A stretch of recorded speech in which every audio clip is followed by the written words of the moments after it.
우리에게 주시는 성취될 하나님의 말씀은 구약성경 사무엘상 7장 1절에서 6절 그리고 15절에서 17절까지 말씀입니다.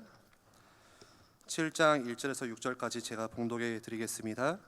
기럇 여아림 사람들이 와서 여호와의 궤를 옮겨 산에 사는 아비나답의 집에 들여놓고 그의 아들 엘리야사를 거룩하게 구별하여 여호와의 궤를 지키게 하였더니 궤가 기럇 여아림 들어간 날부터 20년 동안 오래 있은지라. 이스라엘 온 족속이 여호와를 사모하니라.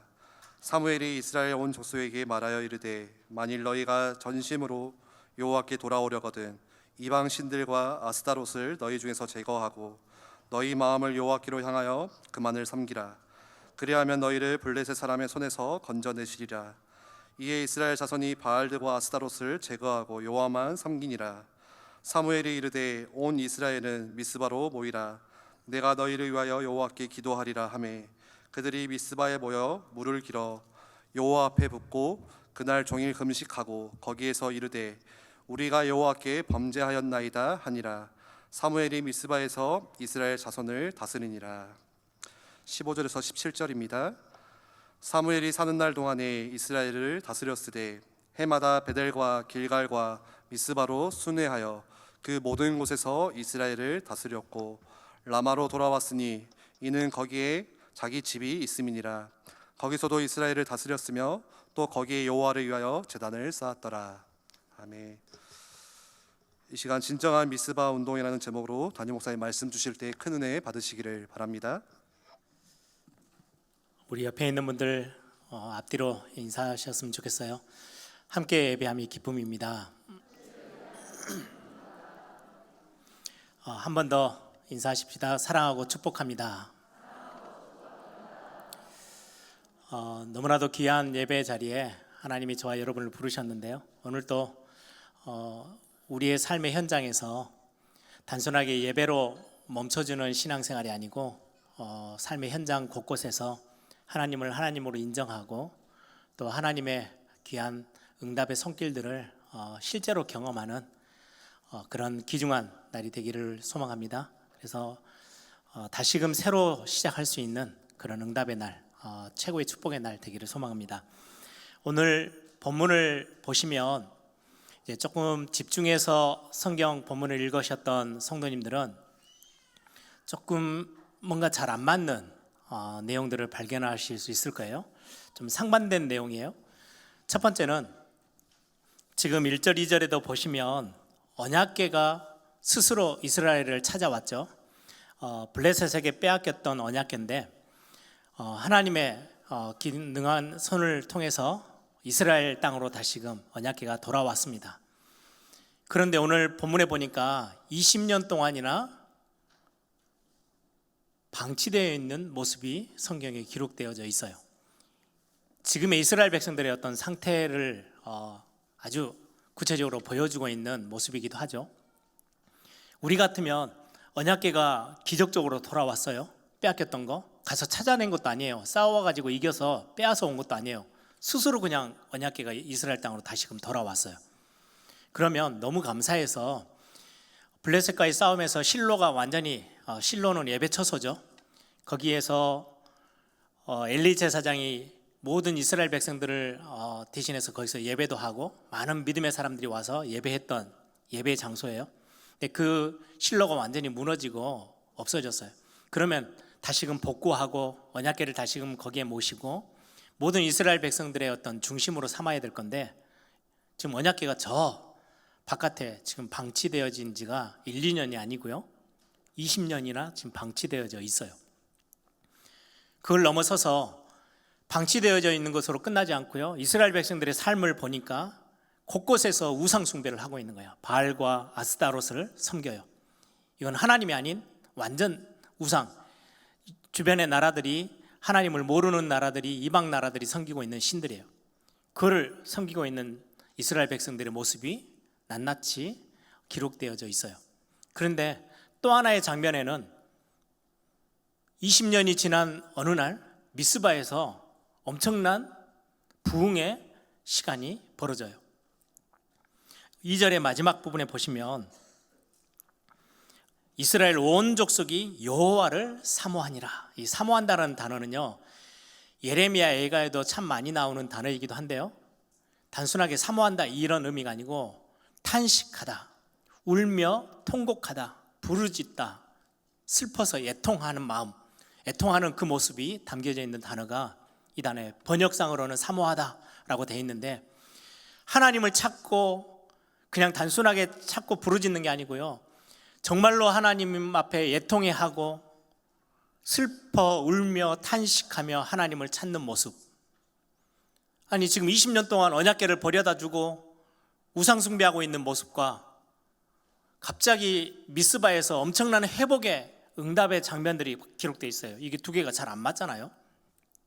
한편으로는 20년 동안 계속 우상 숭배하던 모습인데 갑자기 미스바에서 굉장한 응답의 현장, 부흥의 역사가 시작되어져요. 아니 이게 어떻게 하면 가능할까요? 그게 오늘 내용의 굉장히 중요한 첫 번째 살펴볼 부분이기도 합니다. 바알과 아스타롯, 이 두 신은 부부의 신이에요. 풍요를 가져다주고 번영을 가져다주고 성공을 가져다주는 신들이에요. 그들이 그렇게 섬기는. 그래서 하나님을 믿는다고 하면서도 현실의 문제에서 바알과 아스타롯을 붙잡고 있었던 이스라엘 백성들. 그러다 보니까 언약궤는 항상 이스라엘 백성들의 한 중앙에 있었거든요. 중심에 항상 서 있었어요. 광야에서 광야길을 갈 때도 언약궤가 움직이면 같이 따라가요. 언약궤가 멈춰서면 거기서 거주해요.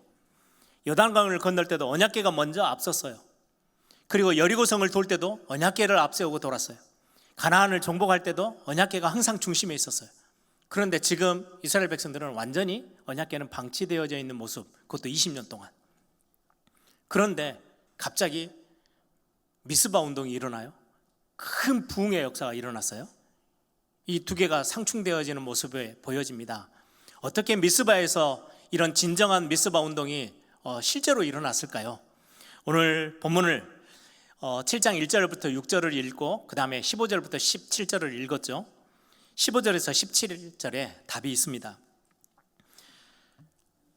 사무엘의 생애를 보시면 사무엘이 아주 어린 나이에 이제 실로에 가서 엘리 제사장 밑에서 언약궤 옆에서 자라기 시작하죠.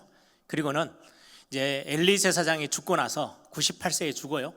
죽고 나서 그 다음 사사 제사장의 직분을 사무엘이 이제 맡아서 하게 됩니다. 왜요? 엘리 제사장의 아들 홈리와 비누아스도 전쟁터에서 죽어버렸기 때문에 이제 사무엘이 그걸 대신해서 맡아갑니다. 그게 이제 사무엘상 3장 그리고 4장 1절까지가 기록되어져 있어요. 이제 본격적으로 사무엘이 사역을 시작하고 말씀을 온 지역에 이제 전달하기 시작한 때 그 나이가 많은 학자들은 30살이라고 말을 합니다. 왜냐니까 그때 당시 근동에서는 고대 근동에서는 30세가 거의 중요한 어떤 직분을 맡는다든지 직책을 맡아서 일을 함에 있어서 시작하는 나이예요. 요셉을 봐도 애굽이란 나라에서도 한 17살 좀 돼서 애굽의 노예로 팔려갔죠. 하나님이 한 13년 정도를 기다리셨어요. 그래서 30살이 되어졌을 때 총리로 등극해요. 그 나이가 딱 그렇게 어떤 직책을 맡을 수 있는 나이, 선지자로든 중요한 제사장으로든 사사로든 그런 어떤 나이가 30세. 오늘 사무엘도 마찬가지고요. 다윗도 왕으로 세워질 때 기름 부음 받을 때는 어린 나이에 기름을 부음 받았지만 실제 왕으로 딱 세워지는 나이는 30살이었어요. 예수님이 공생의 시작 나이도 30살이에요. 사무엘도 30살 되어져서 제사장의 직분을 이제 본인이 맡고 사역을 시작하게 돼요. 그리고 나서 지금 20년이 지난 그러면은 사무엘이 한 50세쯤 됐겠죠. 그때쯤 미스바 운동이 벌어져요. 그리고는 사무엘은 거의 한 83세, 많은 학자들이 그렇게 이야기해요. 80세 넘어서 이제 죽게 돼요. 그동안에 이제 많은 사역들을 하고 사울을 왕으로 세우기도 하고 다윗을 또 왕으로 기름 붓기도 하고 그런 많은 사역들을 하는 데 있어서 중요한 시작점이 30살에 시작하고 50세쯤 되어졌을 때 미스바 운동이 벌어져요. 그러면 오늘 15절을 한번 보세요. 사무엘이 사는 날 동안에, 그러면 한 30세부터 시작해서 늙어갈 때까지 사역을 꽤 오랫동안 사역을 했죠. 사무엘이 사는 날 동안에 이스라엘을 다스렸는데 지도자로서 중요한 역할을 했어요. 마지막 사사, 마지막 또 중요한 지도자로서 사사 시대의 마지막 사람이죠. 해마다 베델과 길갈과 미스바로 순회하여 그 모든 곳에서 이스라엘을 다스렸고, 라마로 돌아와서도 거기서도 사역을 감당했어요. 베델, 길갈, 미스바, 라마를 그 중심으로 두고 중요한 사역은 미스바에서 사역을 했던 것 같아요. 이렇게 매 해마다 순회 사역을 하면서 20년이 지나와요. 어떻게 해서 미스바에서 우상 숭배하고 언약궤를 저 옆에다 그냥 방치해 두고 있었던 이스라엘 백성에게 미스바 운동과 같은 엄청난 부흥의 역사를 경험하게 됩니까? 숨어있는 사무엘의 사역이에요. 20년 동안이나 사무엘이 사사로 등극하고 나서 중요한 지도자가 되고 나서는 모든 도시들을, 특히 베델, 길갈, 미스바를 중심으로 해서 계속 다니면서 하나님의 말씀을 전달하기 시작해요. 1, 2년이 아니에요. 20년 동안 그 사역을 해요. 하나님 앞에 돌아와야 돼. 하나님을 중심에 둬야 해. 하나님이 우리에게 주신 구원의 어마어마한 비밀, 그것 가지고 광야를 통과해서 요단 건너서 가나안 땅, 이 땅에 들어왔지 않냐? 하나님의 언약 중심, 말씀 중심이 되어야 해. 이거를요 무수히 20년을 사역을 했어요. 이 미스바 운동은요 전무후무한 운동이에요. 예를 들면 사사시대가 한 300년에서 350년이 지나가거든요. 엄청난 영웅과 같은 사사들이 등장했어요. 기드온, 그리고는 삼손, 입다, 이런 어떤 굉장한 온니엘, 이런 사사들이요 영웅처럼 등장해서 쳐들어온 적들을 물리치고 하나님의 나라를 지켜냈거든요. 근데 그때도 그런 엄청난 힘있고 잘 싸우고 영웅과 같은 인물이 등장했을 때도 미스바 운동은, 이런 어떤 회개 운동, 부흥의 운동은요 일어난 적이 없어요. 350년이 지나가는 동안 한 번도 없었어요. 사무엘은 영웅과 같은 그런 어떤 캐릭터도 아니에요. 전쟁을 했다, 싸우러 나갔다, 없어요. 아주 그냥 평범한 지도자예요. 대단한 어떤 카리스마가 엄청나서 삼손처럼 그렇게 기록된 내용이 단 하나도 없어요. 그냥 평범한 한 사람의 지도자인데 20년이 지나면서 그 사사시대 350년 동안 단 한 번도 경험하지 못했던 엄청난 하나님이 은혜를 부으시며 부흥의 응답을 주시는 미스바 운동을 체험하게 돼요. 어떻게 말입니까?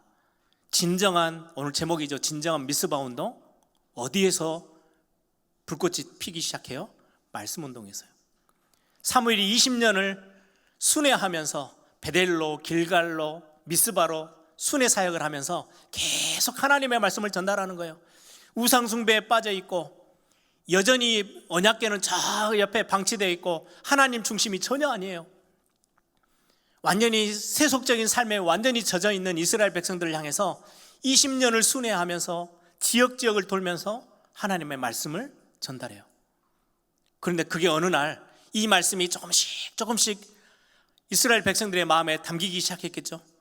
이게 조금씩 당기더니 어느 날 이 말씀이요 폭발처럼 이스라엘 백성들이 어느 날 하나님 앞에 애통해하며 탄식하며, 하나님 우리를 돌아보셔야 됩니다, 우리를 그냥 포기하시면 안 됩니다, 울며 하나님 앞에 부르짖는 어느 날이 다가왔어요. 이게 말씀의 능력이에요. 저는 교회가 이 사역을 절대로 놓치지 않아야 된다고 확신해요. 교회는 행정으로, 교회는 전략으로, 프로그램으로 교회가 교회되어지는 게 아니에요.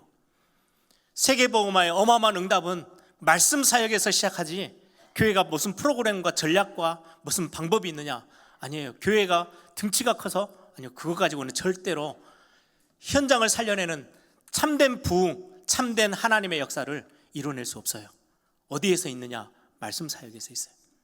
엄청 삼손과 기드온과 같은 엄청난 영웅적인 사람들이 일어나면 교회가 다시금 힘을 얻고 현장을 살릴 수 있느냐? 그렇지 않아요. 말씀 운동을 펴는 하나님의 사람이 이 시대에 필요한 거예요. 사실은 성경의 다른 기록들에 보시면 사무엘 시대 때요, 선지자의 무리들, 선지 학교와 같은 딱 학교 같은 형태는 아닌데 선지자들에게 또 제자들을 양육하고 훈련하는 그런 곳곳의 모임들이 있었음을 알게 돼요. 사무엘이 그러면 20년 동안 뭐 하고 다니는 거예요? 베델로, 길갈로. 예를 들면 엘리사가 모든 엘리야와 함께 7천 제자를 세운 것처럼 곳곳에 말씀에 반응하는 사람들을 세워나가고 훈련하고 말씀을 전달하고 20년 동안 이 말씀들이 하나하나 쌓여서 어느 날 전체 분위기는 언약궤도 방치되어 있고 하나님과는 전혀 관계없는, 하나님과는 거리를 두고 우상숭배 속에 빠져있는 이스라엘 백성들의 모습인데 어느 날 그게 완전히 뒤집어져요. 언제요? 20년 만에. 미스바에서 완전히 회개운동이 본격적으로 시작되어지는 일들이 생겨났어요. 이스라엘 백성들에게는 사실은 신앙적인 상처가 좀 있잖아요. 언약궤를 앞세우고 전쟁에 나갔는데 하나님이 전혀 돕지 않았어요.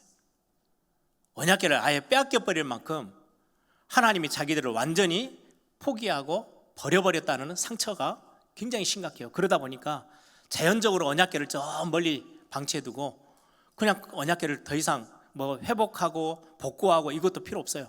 그냥 자기들의 삶에서 살아남는 모습으로 그냥 가는 거예요. 영적으로 상처 입고 그러다 보니까 영적인 엄청난 무관심과 결국 나중에 가니까 우상숭배까지 가는 영적인 황폐함 속에 빠져있는 이스라엘 백성들에게 말씀이 전달되어져요. 누구를 통해서요? 사무엘을 통해서.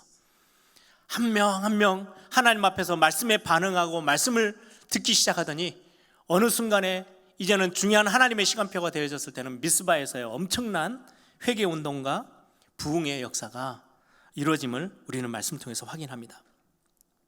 2절에 사모한다라는 그 단어 해석해 드렸죠. 애통하고 탄식하며 울며 부르짖며 짖으며 금식하며. 뭐처럼요? 어린아이가, 젖먹는 어린아이가 엄마 앞에서요 막 젖을 달라고 목말라서 떼쓰며 우는 모습처럼, 시편 42편에 나와 있는 것처럼 목마른 사슴이 신의 문을 찾아 갈급하듯이 여호와 하나님을 찾는 이스라엘 백성들의 모습이 회복되어져요. 어떻게 되니까요? 말씀이 들어가니까. 저는 교회가 이 사역을 감당해야 된다고 생각해요. 하나님의 말씀이 선포되어질 때 어느 날 하나님과는 완전히 관계가 멀었던 하나님의 백성들이 예배하러 와요. 예배는 형식에 불과해요. 그냥 신앙생활하는 한편의 어떤 발걸음이에요. 그러고 우리의 삶에서는요 여러 가지 상황과 문제 앞에서 완전히 세상에 찌들려 살고 있는 그 모습이 언제 회복되어져요? 말씀이 들어갈 때요. 그래서 교회는 반드시 말씀 운동이 중심이 되어야 해요. 다른 어떤 프로그램으로도 영적으로 황폐되어져 있고 영적인 무관심 가운데 있고 우상숭배 가운데 완전히 세상의 그 흐름 속에 있는 하나님의 백성들을 살리는 거, 그건 말씀밖에 없어요. 말씀은 살았고 운동력이 있어서 예수님께서 제자에 대한 중요한 정의를 딱 내리죠. 네 속에 하나님의 말씀이 있으면 그건 제자예요. 하나님의 말씀이 있는 거. 그래서 우리가 지금 코로나 팬데믹이 지나가면서 우리 교회에 주신 축복이죠. 성경을 읽어야 되겠다. 우리가 코로나 팬데믹이라는 이 속에서 많은 하나님께서 어떻게 보면 예배를 멈춰서게 하시는 많은 것들을 경험하면서 우리가 진짜 회복해야 될 게 뭐지? 열심을 내는 게 아니고요, 말씀을 회복해야 되겠구나. 우리 가운데 말씀이 담기도록 중요한 일들을 시작해야 되겠다. 그래서 시작한 게요, 성경 읽기예요. 아무것도 아닌 것처럼 보일 거예요. 갑자기 말씀을 들었더니 하루아침에 확 변한 게 아니에요. 20년 동안 이 말씀이 쌓여서 어느 날 한 번도 경험하지 못했던 그 어마어마한 역사 속에 한 번도 보지 못했던 부흥의 역사를 지금 이 본문에서 우리는 확인하게 됩니다. 이 일이 대단했던 용사, 영웅과 같은 사람을 통해서 일어난 게 아니고요, 사무엘처럼 아주 평범한 지도자, 평범한 한 사람을 통해서 이 말씀 운동을 통해서 하나님은 진정한 미스바 운동을 펼치셨어요. 근데 참 희한한 게요, 미스바라는 지역으로 모이자 이렇게 했는데요, 미스바는 미스바라는 단어는 망대, 파수망대라는 의미가 있어요. 굉장히 고지대예요. 높은 지대예요. 그래서 내려다볼 수 있어요. 이스라엘 백성들 적들이 쳐들어오는 것도 보고 그걸 알려주기도 하고 뭔가 중요한 것들을 준비하는 파수꾼으로서의 어떤 역할을, 그런 파수망대 역할을 감당했던 게 미스바라는 지역이에요. 이름 그 뜻대로. 미스바 운동은 굉장히 중요한 파수꾼들의 기도 운동입니다. 파수꾼들의 말씀 회복 운동입니다. 중요한 하나님의 사람들, 이번 렘넌트 대회 때도 우리가 파수망대, 파수꾼, 지금 8월달 우리가 기도 운동에 정말 기도의 파수꾼이라는 단어를 가지고 계속해서 우리가 함께 기도하고 있죠. 한 사람의, 아주 평범한 한 사람의 파수꾼의 기도가 시대를 살립니다. 시대를 바꿔냅니다. 교회를 회복합니다. 어마어마한 부흥의 역사, 회개의 역사, 하나님이 진정으로 원하시는 모습으로 살려내는 그 일이 누구로부터 시작해요? 파수꾼의 기도로부터 시작하는 겁니다. 하나님은 항상 하나님의 역사를요, 엄청난 다수와 큰 집단을 통해서 하지 않았어요. 아주 소수, 남은 자, 흩어진 자, 단 한 명, 오늘 본문에서는 사무엘이라는 한 사람, 영웅이 아니에요. 그냥 평범한 한 사람이 말씀을 의지하고 전 지역에 말씀을 하나하나 뿌리내리고 선포했을 때 하나님이 주신 엄청난 응답이죠. 여러분, 우리 한 사람이 8월 한 달 동안 우리 교회 예배당 건축을 놓고 또 우리 다음 세대들을 위해서 다음 세대에게 마음에 하나님의 말씀이 담기도록 기도하고 있어요. 이 아이들이요, 당장에 1, 2년 만에 변화되지 않을 수도 있어요. 사무엘은 20년이 걸렸어요. 20년 동안 순회하며 계속 말씀을 집어넣고 전달했는데요, 어느 날 완전 새롭게 되어지는 미스바의 엄청난 부흥의 역사를 맛보게 됩니다. 그 일을 두고 우리가 지금 8월 한 달 금식도 하고 예배당에 나와서 기도하면서 우리의 시간들을 하나님 앞에 무릎 꿇어요. 하나님은 분명 우리에게 응답하실 거라고 저는 확신합니다. 또한 우리의 현장에서 다락방으로, 지교회로 여러 사역들을 하고 계시는 우리 사역자들 계시죠? 어떨 때는 참 진이 빠져요. 그렇죠? 야, 그만둬야 되겠다. 왜요? 아무 응답이 안 오니까. 무슨 지역에서 계속 말씀 운동 편다고 하는데 어떨 때는 사람이 왔다가 어떨 때는 아무도 안 오고 혼자 있고, 그러다 보니까 그냥 그만둬야 되겠다 끝내버려요. 여러분들 낙심하지 마세요. 포기하지 마세요. 여러분들이 현장에 말씀 들고 서 있는 그 시간 때문에 현장은 어느 날 변화되기 시작해요. 말씀이 들어가면 에스겔서 47장의 말씀처럼 성전에서부터 흘러나온 물이 스며들기만 하면 죽은 땅도 살아나요. 소성케 되어져요. 죽어있는 마른 뼈다귀도 에스겔서 31장의 말씀처럼 말씀이 선포되어지는 그 시간에 다시금 살아나요. 여러분들 현장에 지교회 사역하시는 분들, 또 현장에서 한 사람 한 사람 만나서 복음 전달하고 있는, 말씀 운동하고 있는 분들, 포기하지 마시고 낙심하지 마시고 하나님이 응답하시는 그 시간까지 여러분들이 파수꾼으로, 파수망대 역할을 그 현장에서 여러분들이 감당하기를 원합니다.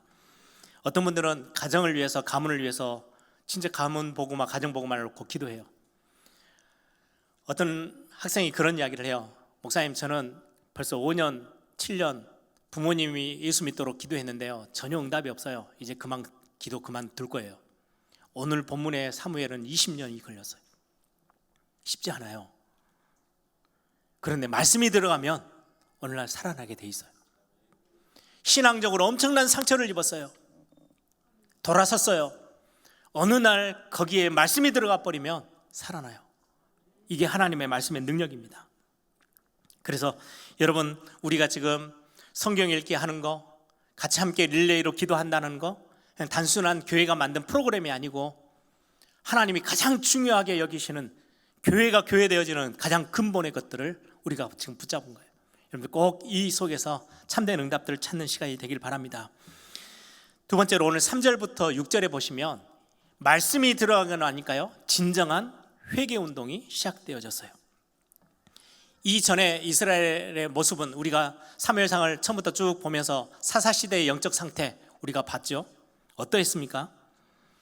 사사시대는 전혀 하나님을 경외하지 않고 존중하지 않고 멸시했던, 하나님을 하나님으로 인정하지 않고 살았던 시대예요.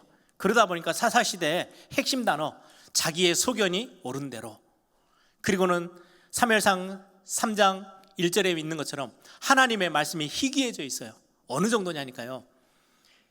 그 전부터 부모로부터 많은 어떤 지도자들의 모습 속에 하나님의 음성을 듣는 게 사회 전반에 이렇게 있었다면, 사무엘에게 하나님이 찾아오셔서 사무엘아, 사무엘아 부르실 때 제가 여기 있습니다 라고 반응했을 건데, 하나님이 부르시는 줄을 전혀 몰랐어요.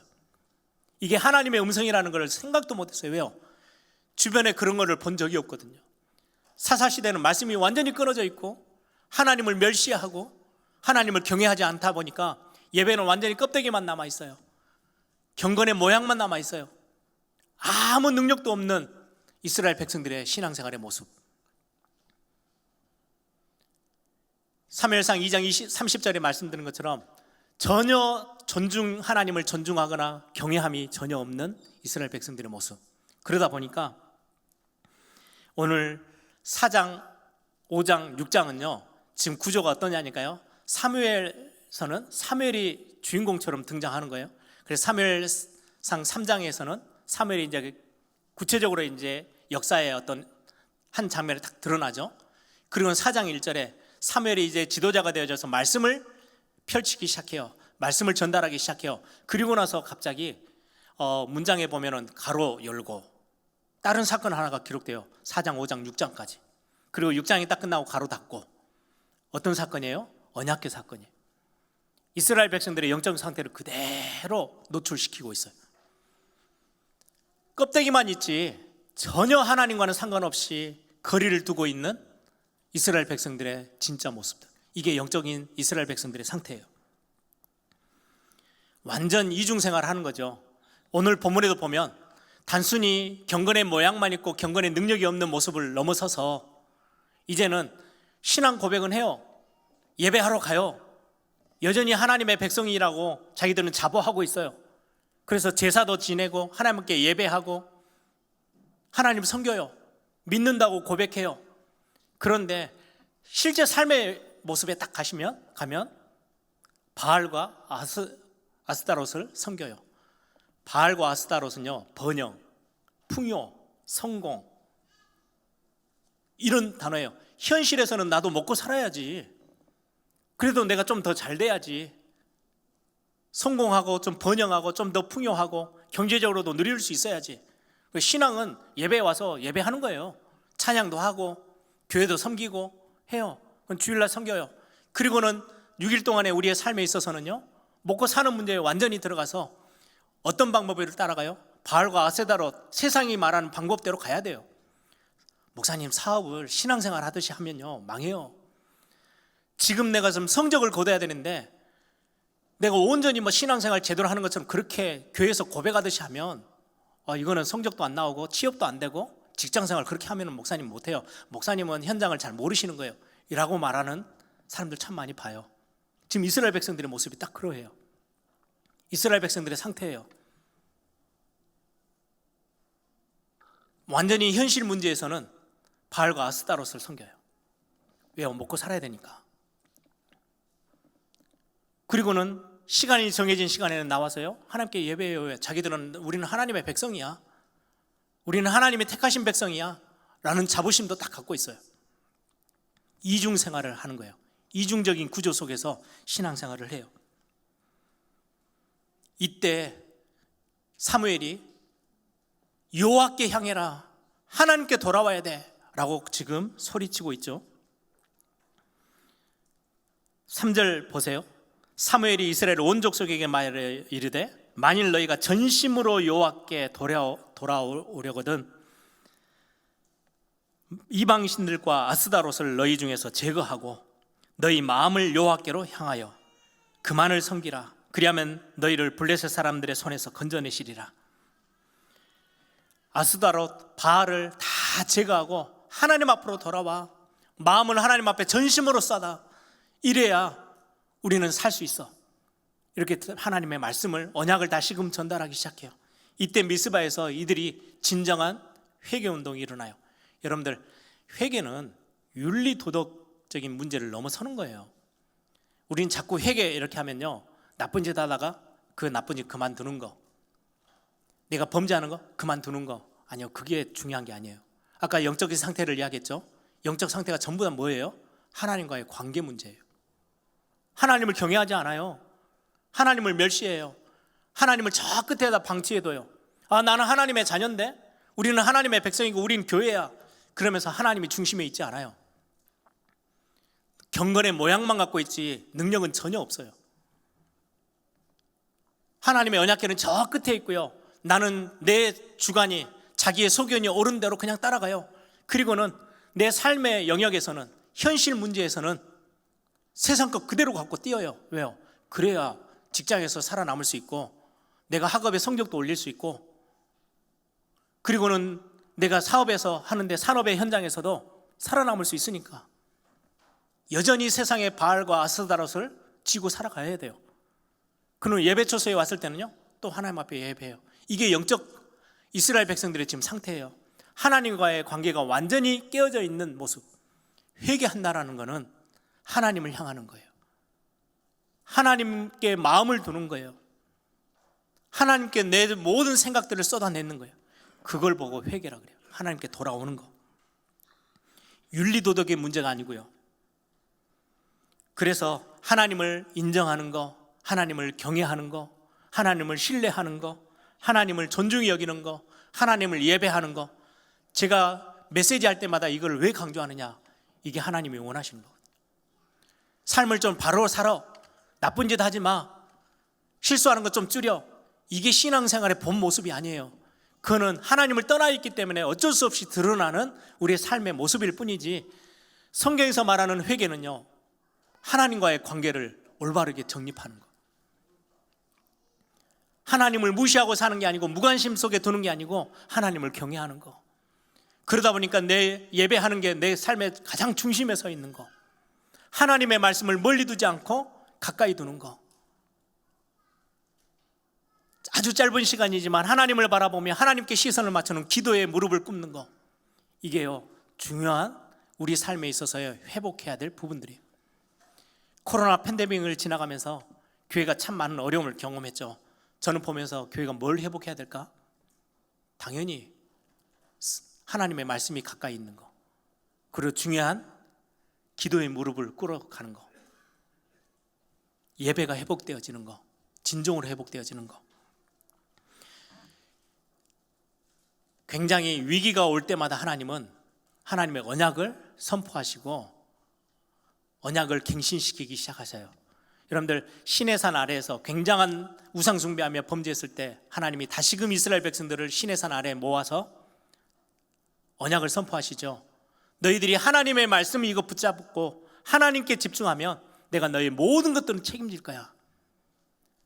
앞뒤 모든 것들을 하나님이 완전히 책임지고 살려내고 너희들을 보호하고 지킬 거야. 이게 하나님의 언약이에요. 그리고는 그 언약 가지고 가나안 땅까지 들어갔잖아요. 이때 여호수아가 마지막 자기 생을 끝내가면서 세겜으로 모든 이스라엘 백성들을 또 다 모았어요. 언약을 다시금 재확인 또 시켜요. 저주, 축복 두 단을 탁 던져놓고, 나와 내 집은 오직 여호와만 섬길 거야. 너희들 여기서 둘 중에 하나를 선택해. 이거는요, 하나님 앞에 받은 언약을 다시금 재확인시키는 거예요. 그런데 그렇게 하겠습니다 하고는 사사시대 350년 완전히 딴 세상에서 살았잖아요. 미스바에서 다시금 하나님은 이거를 확인시키는 거예요.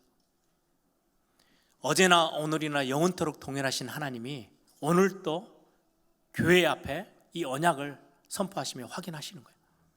너 어떻게 살 거야? 너가 말씀 앞에 서면, 하나님 중심으로 너의 신앙이 탁 고정되어지면 내가 네 모든 것들을 다 책임질 거야 라고 오늘 또 하나님은 언약을 말씀하고 계세요.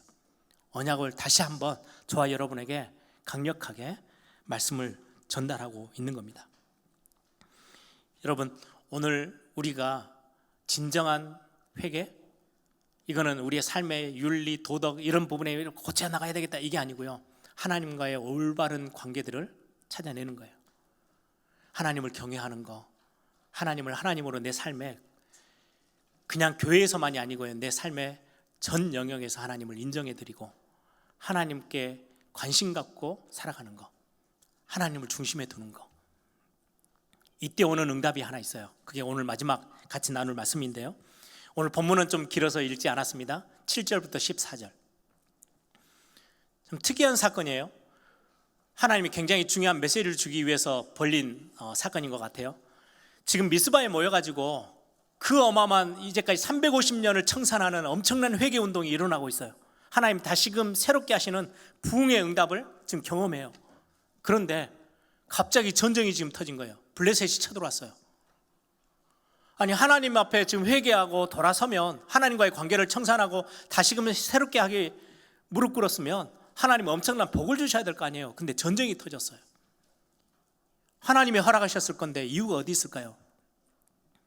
지금 아까 말씀드렸죠. 이스라엘 백성들의 영적인 상태의 가장 근본적인 내용은요, 이중적인 구조예요. 하나님의 백성이에요. 그래서 예배하는 거 안 놓쳐요. 잘해요. 예배하면서 고백하고 믿음도 고백하고 찬양도 고백하고 다 해요.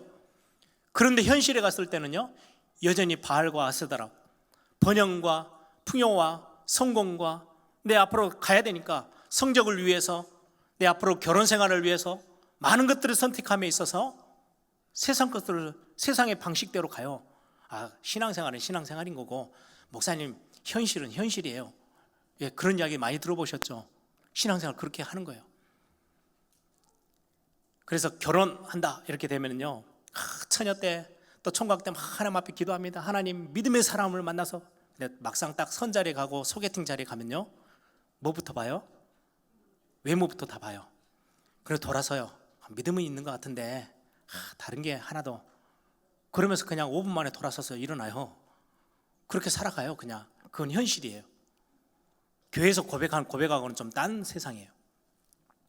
성적을 위해서 어렸을 때 막 렘넌트 하다가 막상 취업 앞에 딱 붙어 있고 성적이 앞에 딱 붙어 있으면요, 어떻게 해야 될지 엄청난 갈등을 하면서요, 결국은 번영과 풍요를 선택해서 가요. 사업도 직장도 마찬가지예요. 현실 문제는 현실 문제니까. 맞아요. 근데 오늘 하나님 앞에서 중심을 회복하고 예배를 회복하고 하나님의 말씀을 중심에 두는 하나님의 백성들에게 어떤 응답을 주시는지를 오늘 현장을 통해서, 말씀을 통해서 확인시키는 거예요. 여러분들, 전쟁이라는 거는요, 현실 중에 현실이고 실존 중에 실존이에요. 이건 상상해서 머무는 게 아니에요. 전쟁이 한번 터지면은요, 모든 게 그냥 다 깨어져요. 다 끝나버리는 거예요. 여러분, 우리나라에도 전쟁이 있었죠. 그리고 전쟁을 경험했던 우리 어르신들은요, 뭐 좌파, 공산주의, 이거는요 그냥 온몸으로 다 거부해요. 왜요? 현실이거든요. 그게 왔을 때 이 나라가 어떻게 어려움을 당했고 얼마나 가난하고 얼마나 고통스러웠는지를 너무 잘 알기 때문에 전쟁만큼 현실인 게 없어요. 아무리 신앙생활을 해도요, 전쟁은요 현실이에요. 실제예요. 실존이에요. 이 실존의 문제에 딱 부딪혔어요. 전쟁에서 승리하려면은 당연히 세상적인 그림을 딱 그려보세요. 군대의 숫자가 많아야 돼요. 군사가 많아야 돼요. 무기가 출중해야 돼요. 그리고는 전략이 뛰어나야 돼요. 그리고 군인들의 사기가 높아야 돼요. 이래야 전쟁에서 싸워서 이기죠. 그런데 오늘 본문을 보세요. 10절을 한번 보십시오. 사무엘이 번제를 드릴 때에 블레셋 사람이 이스라엘과 싸우려고 가까이 오매 그날에 여호와께서 블레셋 사람에게 큰 우레를 발하여 그들을 어지럽게 하시니 그들이 이스라엘 앞에 패한지라.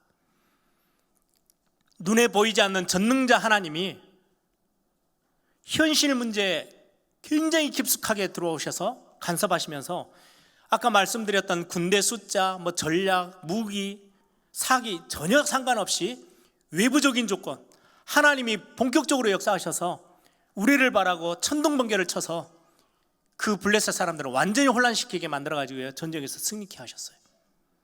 이게 하나님의 방법이에요. 신앙과 현실이 다르다고요?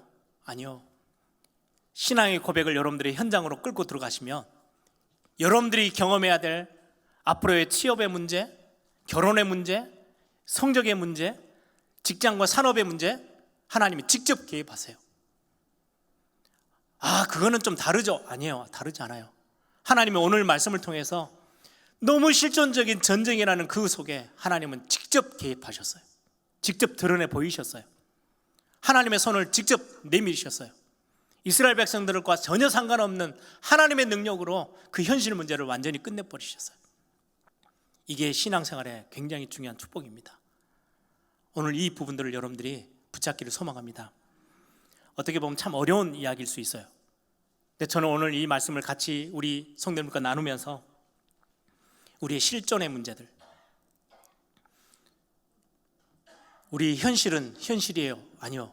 그 현실에 여러분들이 하나님을 경외하는 마음, 예배를 중심에 두고 하나님의 말씀을 소중하게 여기는 그 어마어마한 비밀들을 놓지 않고 그 현장에서 하나님의 것, 하나님의 시간을 따로 두고 있을 때, 그 중심으로 갈 때 하나님은 여러분들이 경험해야 될 건강과 모든 것들을 하나님이 책임지세요. 거기 하나님이 현실의 문제에 직접 개입하시고 간섭하셔요. 우리는 그렇게 이야기하잖아요. 야, 취업을 위해서 자격증을 따려면 하루에 한두 시간은 죽으라고 해야 돼. 그럼 그 말을요, 고지도 듣고요, 정말 해요. 산업을 위해서, 사업을 위해서 이런 중요한 만남들, 이런 만남들 굉장히 찾아가요. 그런데 교회에서 하나님께 중심을 두고 하루에 짧은 시간 5분, 10분이라도 말씀을 읽고 기도하는 시간을 꼭 가져야 돼. 엄청 부담스러워해요. 그죠?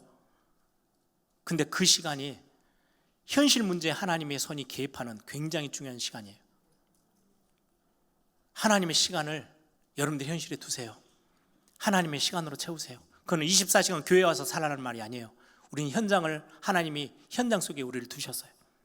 그 속에서 하나님의 손을 경험할 수 있는 최고의 답 갖고 계셔야 돼요.